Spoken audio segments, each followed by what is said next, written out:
Rabbi इश्रह ली सदरी व यस्सिर ली अमरी वहलुल उक़दतम मिन लिसानी यफ़क़हू क़ौली।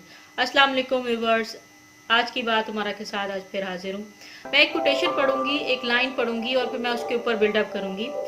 I have lived with the prospect of an early death for last 49 years. I am not afraid of death, but I am in no hurry to die. I have I want to do first.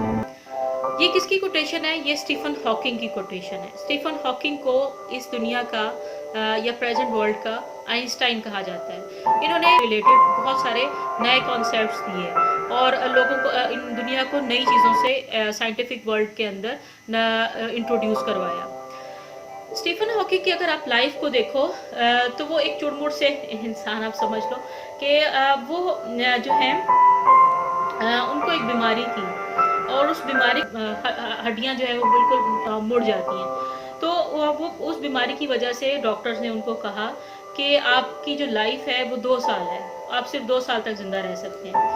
अब जो 2 साल थे, अब Stephen Hawking ने उसको इस challenge को कैसे लिया? उन्होंने 2 साल इतना काम किया कि उन्होंने, आप समझ लो कि जितना वो काम अपनी पूरी ज़िंदगी में करना चाहते थे उन्होंने उस 2 सालों के अंदर करने की कोशिश की। अपने वो लग गए क्योंकि वो रिसर्च से रिलेटेड थे। उन्होंने अपनी रिसर्चेस की और अपनी चीज़ों को ऑब्ज़र्व किया, बुक्स पढ़ी और उसके बाद फिर उनको वो बीमारी लाहक हो गई। लेकिन आप समझ लो ये जो वो अपनी पूरी डेथ का इंतज़ार, 2 साल गुजर गए, उन्होंने बहुत सारी इनोवेशंस की और साइंटिफिक रियलिटीज़ को आप लोगों के सामने लेके आए। लेकिन वो अपनी डेथ का इंतज़ार जो था वो 49 ईयर्स करते हैं, यानी कि हैं इन्होंने बहुत सारी थेरीज दी हैं relevant to space and time. और उनकी जो लेटेस्ट बुक, अब लेटेस्ट तो नहीं, बहुत पुरानी है, ब्रीफ हिस्ट्री ऑफ टाइम।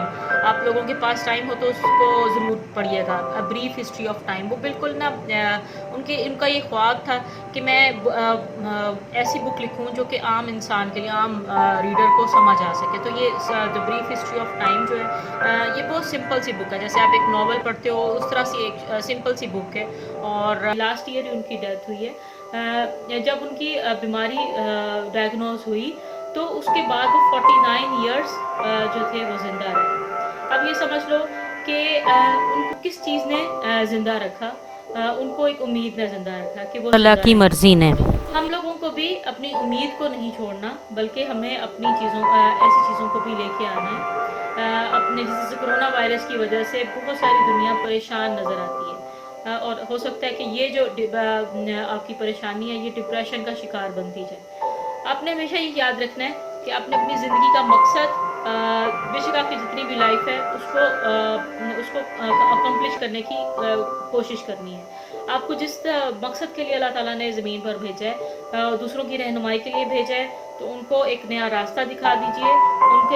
उनको किसी भी आपकी ज़िंदगी का जो भी मकसद है, जो भी ह्यूमैनिटी के लिए मकासद हैं, आपकी पर्सनल लाइफ से रिलेटेड मकासद हैं, तो उनको भी साथ साथ फुलफिल करते रहें। अगर आप लोग काम में लगे रहेंगे तो डिप्रेशन का एलिमेंट बिल्कुल भी आपको कुछ कहने वाला नहीं है। तो जैसे भी है अपना नया लाहेअमल जो भी आप काम कर सकते हैं, नई स्किल्स को सीखिए और ज़्यादा से ज़्यादा इम्प्रूव कीजिए अपने किसी भी नॉलेज को और चीज़ों को। आपकी बात सुनने का बहुत बहुत शुक्रिया।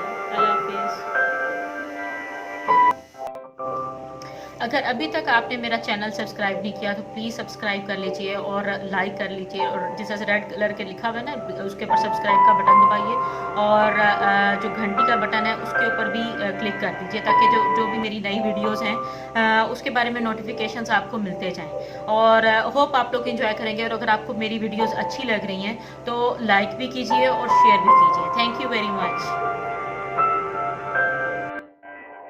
में नोटिफिकेशंस आपको मिलते जाएं और होप आप लोग एंजॉय करेंगे। और अगर आपको मेरी वीडियोस अच्छी लग रही हैं तो लाइक भी कीजिए और शेयर भी कीजिए। Thank you very much.